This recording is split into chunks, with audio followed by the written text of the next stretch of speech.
Now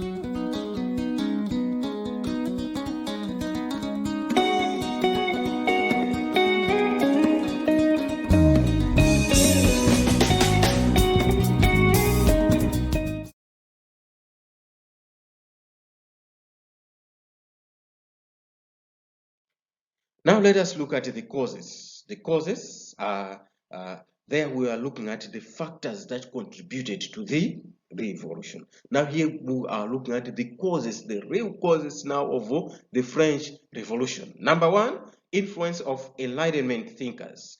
Enlightenment thinkers inspired the French people to press for changes. They started attacking the undemocratic nature of the monarchy and the nobles. So the rise of enlightenment inspired the French people to consider the need for some change in the society long before the revolution. So enlightenment there, we say to it played a very major role there. So the ideas of the key outstanding personalities such as Voltaire, Diderot, Montesquieu, John Locke, and Rousseau, Jean-Jacques Rousseau, had a great or strong impact on the people. So the ideas of those notable people, Diderot, Voltaire, and many others, they had bigger impact on the people to fight for their, to fight against undemocratic things that were happening by the monarchy, the king, and the nobles. Now, let us look at their contributions, the contributions of these notable people into the revolution. Voltaire advocated for the freedom of expression and criticized harsh laws which were unjust to the common people. That is Voltaire. Montesquieu had an interest of limiting the powers of the monarchy and privileges of the nobility in France, to say the king must have a limited power, and even the nobility not much favored. That is Montesquieu.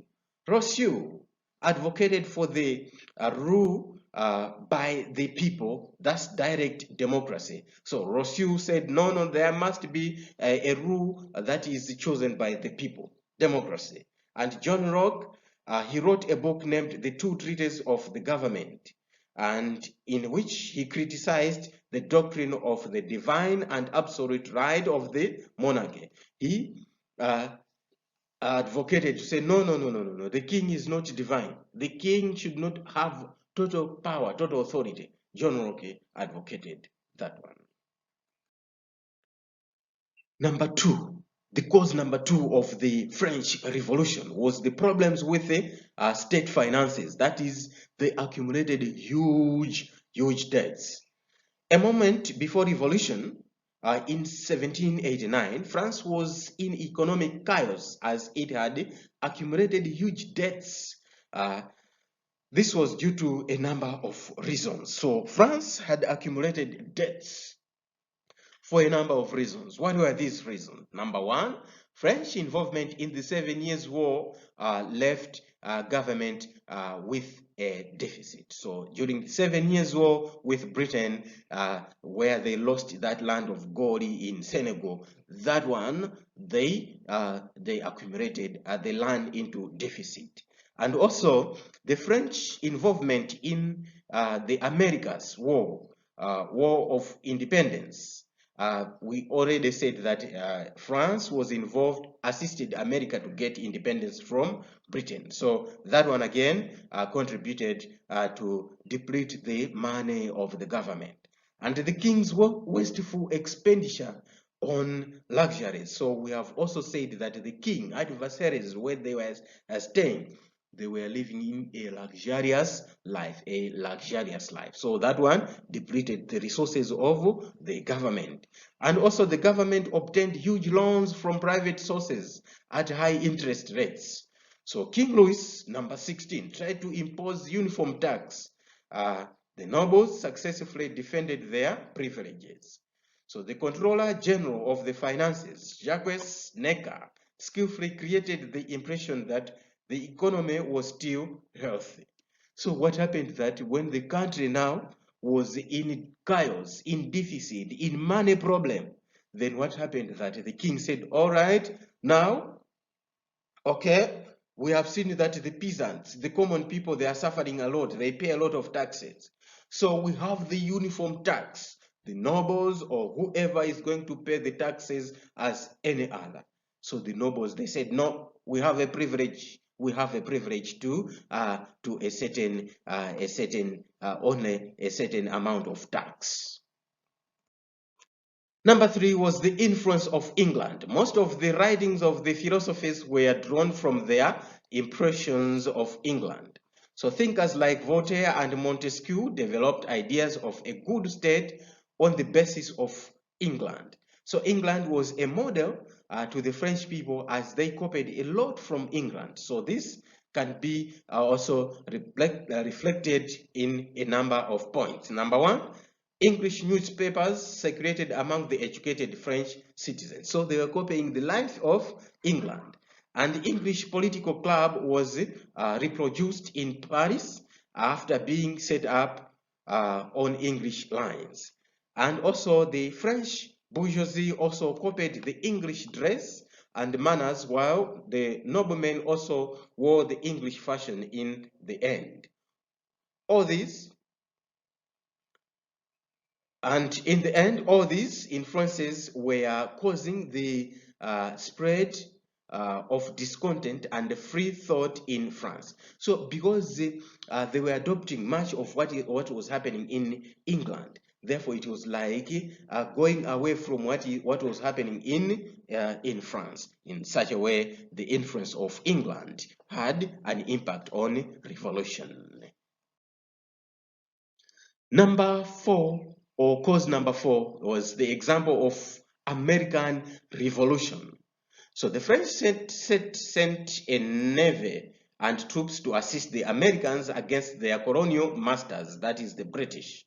So this led to much contact between the Americans and the French, and the revolutionary ideas spread between the groups. So the French reflected on why the Americans rose against the British and find out that among other reasons, it was due to heavy taxation.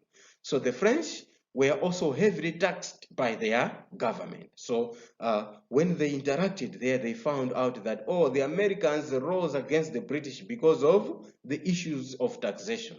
So the American Constitution and its guarantee of individual rights was also an important example for the political thinkers in France. Therefore, the success of American Revolution inspired the French to do the same, as the ideas of Enlightenment, which helped the Americans, had ironically originated from France or Europe in general. So we see to it, when the Americans used the Enlightenment ideas successfully to stage their revolution, then that one again gave strength to the French to say, all right, we started with these Enlightenment ideas. So what can fail us?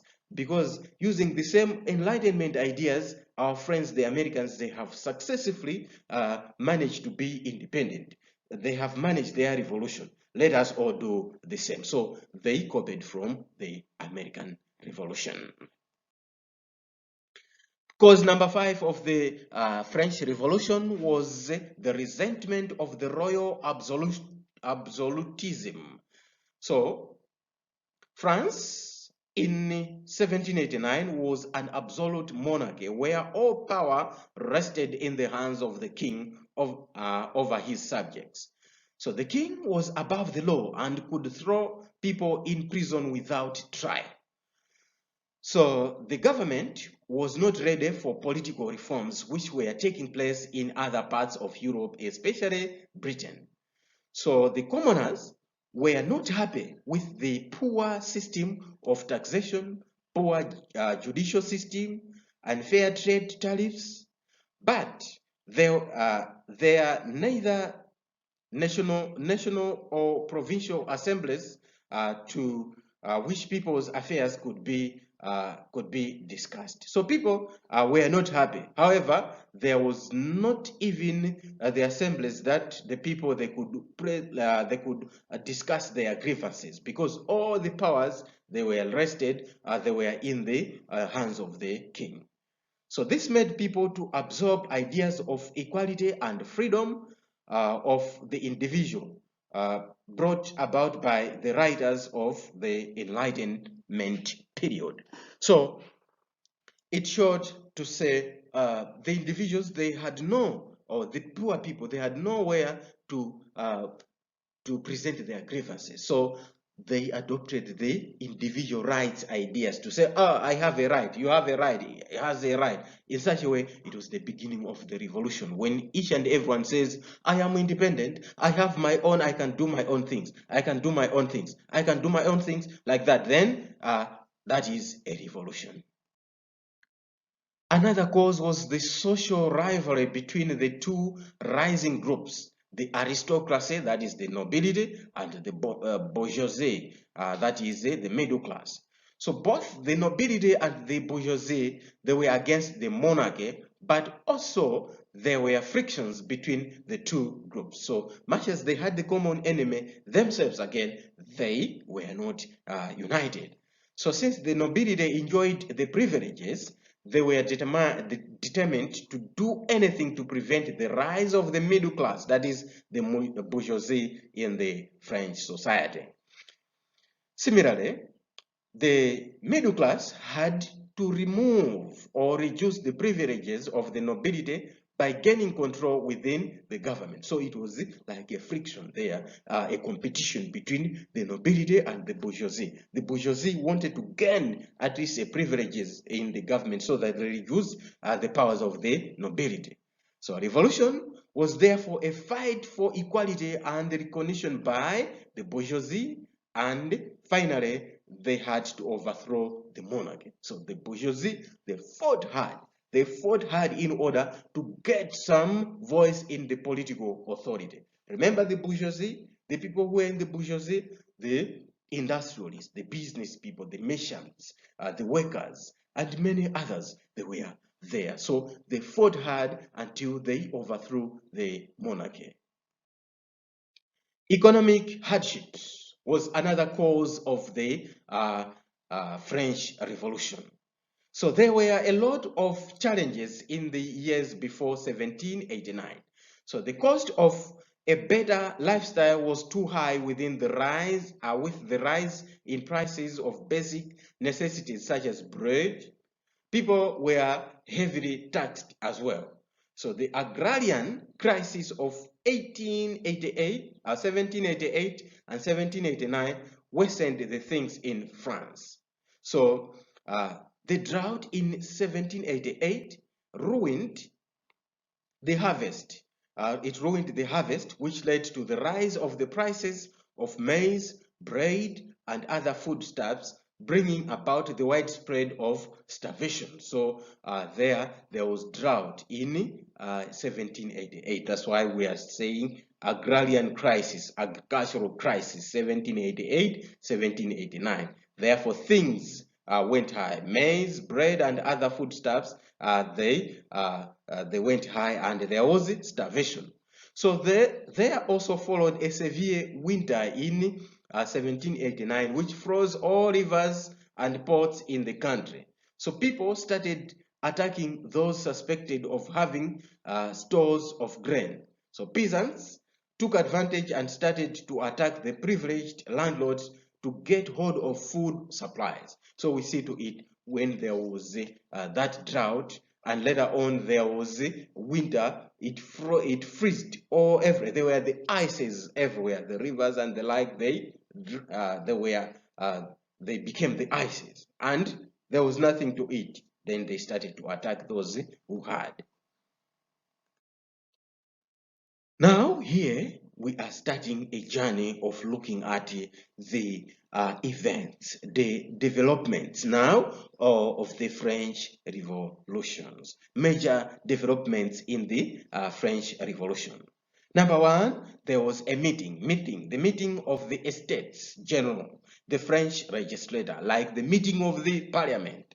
So the Estate General was composed of representatives from the three estates of the French society. So they were also called the deputies, So the king had called this meeting at Versailles on 5th May 1789 to try to fix the economic challenges, especially to resolve the taxation issue. So the first and second estate opposed to it, while the third estate wanted to set up a constitutional government that would abolish tax exemption for the clergy and the nobility. So you see to it that the issue was hot now in parliament to say, right, we want to resolve the issue of taxation. How best do we do it? Then the third estate of the commoners, they said, no, there should be an exemption. We should abolish to say these people are exempted from the taxes. No, everyone has to pay the taxes equally. But the first and the second estate, they opposed to that because they were the beneficiaries of that tax exemption. So the first estate had 308 and the second estate had 285 delegates each, while the third one had 621. So during the last sitting of the Estate General in 1614, each of the estates voted separately in ancient system of one vote per estate. So the system was unfair to the third estate that consisted of the majority of the French people. So by this, always the first and the second estate together could outvote the third estate by 2 to 1. So you see to it that in there, the old system favored to say, right, all right, although the third estate had the majority of the delegates there, but all of them, they could produce one vote. The second estate, one vote. The first estate, one vote. So always we are saying that the third estate was being defeated because most of the things they were favoring the two estates, the first and the second, then the third estate, no vote like that. However, this time the third estate insisted on voting as individual, one man, one vote. Unfortunately, the king also insisted on voting using the odd system. So Count Mirabeau, a noble, and Abbe Emmanuel Sieyès, a priest, led the third estate. So that's what happened there. So at the end of 6-week period of time wasting, the third estate led by Joseph Sieyès, a priest, declared itself a national assembly on 17th June 1789. So Sieyès was the author of the influential pamphlet titled "What is the Third Estate?", in which he argued that commoners made up of most nation and made up of the nation and did most of its work. So therefore, it were the nation. So he argued he urged members of the third estate to demand concession and greater political representation. So this marked the beginning of the French Revolution by the priest. You see, the priest here, the role of the priest in politics. Sometimes the priest, they speak on behalf of the people. We have the evidence here. And another thing was the tennis court oath of 20th June 1789. So 3 days after the estate declared its sovereign assembly, the King Louis No. 16 ordered the closure of the Salle des Estats. That is the hall in which the assembly was meeting on 20th June in order to prevent the assembly from meeting. So when the deputies of the assembly arrived, they found the doors locked. They decided to move to the nearby indoor tennis court building where they all took an oath not to disband until they had given France a constitution. So the oath which they saw is referred to as the tennis court oath. So on 9th July, the assembly renamed itself as the Constituent Assembly. So on 23rd June, the king held a royal session of all the three estates where he announced various reforms and declared the National Assembly illegal and ordered the three estates to meet separately. So that's immediately then the king reacted to the tennis court oath, because the people now, they made an oath to say, all right, they have closed the doors of the assembly hall, we are meeting here, but we are making an oath here, we are not going to disband, we are going not to break our assembly until we make the constitution for France. Then the king left the hall, and then the nobles and the clergy left also. The deputies defied the order to leave and remained in their seats. When the king's official repeated the order for all the deputies to leave, the leader of the Third Estate's deputies, Count Mirabeau, exclaimed, "The nation in assembly does not take orders. We will not move from our seats except at the point of the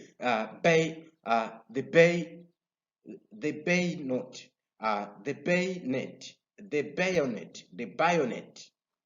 So more nobles and clergy joined the Third Estate. Soldiers also joined the rioters, and the king had no option but officially order the two others to join the assembly. So it elected a committee to write a constitution for the country. Finally, the Third Estate had won the battle there. And the other one, after the tennis court oath, then there was the fall of the Bastille, 14th July 1789. So at first, the king seemed hesitant to react to the revolutionaries. So days later, the soldiers marched on Paris, and the deputies started to fear that they would be arrested and disbanded. Then about 800 people moved to the Bastille in order to seize the weapons so as to use them against the army, and also to avoid the army using the weapons against them. So on 14th July 1789, the rioters attacked and destroyed the Bastille. That is where they were keeping the military weapons there. So the Bastille was a royal prison and a symbol of the oppression of the king's royal order. So it held gunpowder and arms. So the guards opened fire and killing 98 and wounding 73. So the rioters and other guards who joined the rioters killed the guards, and the governor of the Bastille, Marquis de Lone, was beheaded, and his head paraded in the street. So the fall of the Bastille was significant, as it symbolized the fall of the tyrant. So when the people now went by force to the storehouse of the guns there, and they killed the guards there who was in charge of that Bastille, then it symbolized that it was the fall of the monarchy, the fall of the power of the Iron Fist. Now let us look at the establishment of Paris Commune. So just after storming the Bastille, the Paris Commune was established in the Hotel de Ville by the committee of the Hotel de Ville. So it was headed by a Major Marquis de Lafayette, who had by now become the commander of National Guard. So National Guard was a citizens' militia intended to defend Paris and maintaining order in the city. So Lafayette had fought in the American Revolutionary Wars against the British and learned liberal ideas from the American Revolution. So the electors committee, that is those legal rights to vote, those with legal rights to vote, they met at the Hotel de Ville, that is at the City Hall, and set up the national flag. So it also replaced the old white flag with a new tricolor of red, white, and blue, and declared 14th July as a national holiday. So there then they established what was called the Paris Commune, whereby now the new flag was put in place to say now France has changed. We are now following the new orders. So the king was forced to recognize the new municipal government of Paris, that is the Paris Commune, and the National Guard, and he was also forced to wear a tricolor cockade hat, so the emblem of revolution. So the king again was forced to adopt the ideas of the revolution. So the Paris Commune was the government of Paris from 1792 until 1795. So the Commune became insurrectionary or rebellious in 1792, essentially refusing to take orders from the central French government, that is the government of the king. So in 1792, the Commune was dominated by Jacobins who were not in the legislative assembly. So the Jacobins were the ones who dominated that Commune, who were not in the legislative assembly. Another part we are going to look at is the peasants' revolt. The peasants' revolt and the August 4 session. So food shortages triggered a rise in bread prices, and riots increased in towns and the countryside. So peasants stopped paying the taxes and tithes to the church, and they went on to burn the tax records and registers due. So on the night of 4th August, delegates from the first and second estates willingly gave up their privileges. They renounced the tithes, feudal dues, and their historic rights of towns and provinces. So they renounced to say no tithes, no feudal dues. Feudal dues is like a tenant paying the taxes to the landlord. So those were called the feudal dues. So they further proposed uniform taxation and that church property be taken away by the assembly. So the National Assembly at the end issued the decrees that abolished the special privileges on taxes and the payment of feudal dues such as the corvée. So we see to it that the National Assembly now declared that, all right, they abolished all the privileges that were there on the other people, like the nobles. And also the declaration of the rights of men and citizens. So here what happened was that 3 weeks later, the National Assembly passed the Declaration of the Rights of Men and Citizens. So Declaration of the Rights of Men and Citizens was a revolutionary statement guaranteeing rights such as liberty and property. So Declaration proclaimed men are born and remain free and equal in rights. However, the Declaration excluded women from the right to own property or to vote, which denied them political participation. So here, mind you, we're looking at the cause activities that were taking place during the revolution. So we are at the Declaration of Rights of Men and Citizens. So men, they declared to say it was a revolutionary statement to say, yes, men are born and remain free and equal in rights. no man should be a captive of the other. No. No man should be higher in rights than the other. No. However, we are saying that these rights, they excluded women. They were not participating in politics, as well as they had no right to vote. Consequently, women began to demand equality based on the principles of declaration. So on the other hand, then women also rose up. They said, no, why should you exclude us from the rights? Are we not people? So they also started to demand equality.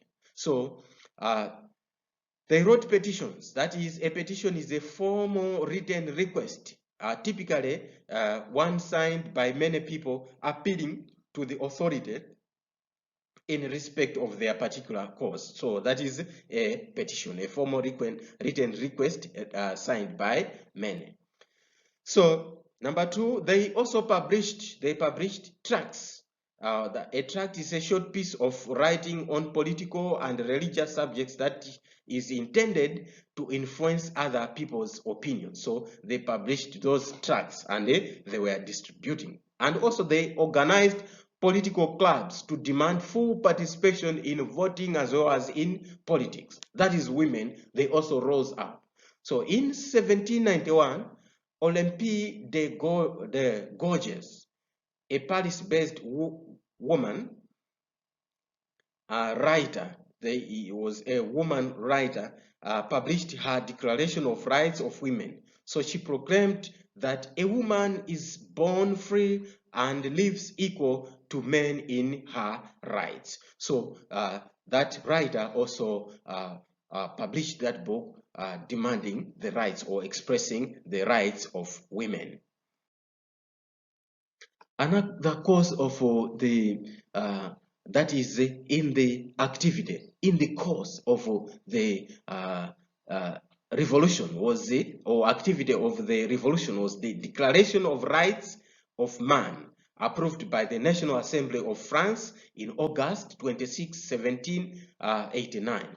So representatives of the French people organized as a national assembly determined to set forth a solemn declaration in the declaration, the natural and alienable and sacred rights of man. So the National Assembly, then they set up that National Assembly to say, all right, we have to declare that man has absolute right. So on 24th August, the National Assembly adopted a set of revolutionary ideas called a Declaration of the Rights of Man and the Citizen as an introduction to the new Constitution. So the document was inspired by the American Declaration of Independence and Constitution and the English Bill of Rights. So we see to it, when the French were doing this declaration of their rights, they were exactly taking or adopting what the Americans were doing, to say, no, we have to give the rights, we have to give rights to man. We have to give total rights to man and declare that man has got those rights and should not be infringed by another man. So the document had various articles. For example, men are born free and equal in rights. Social distinction may be founded only upon general good. And also, second article stated the main aim of all political association is the preservation of natural and imprescriptible rights of man. So these include liberty, property, security, resistance to oppression. So they also express to say, oh, right, politics is there to defend the rights of man, such as liberty, property, to secure people, and to resist oppression. Other specific rights declared included access to public office based on talent, freedom of speech, religion, and press. Nobody was to be imprisoned except by forms of law decided by the people.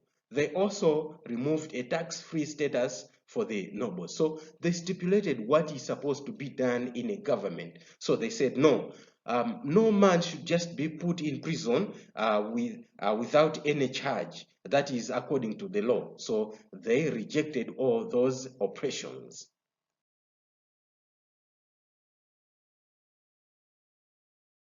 Simutaya nthawi yanu kufunafuna maphunziro muzakhala wotumidwa moyo wanu wonse. Ngati simuphunzira anthu azingokutumani ajala kalime ajala kuchwe manyazi ajala katende yanti ndipo anthu ophunzira wandu wotumanso kwambiri. Ndiye ngati simuphunzira skulu akuyikirani apa mukhala otumidwa.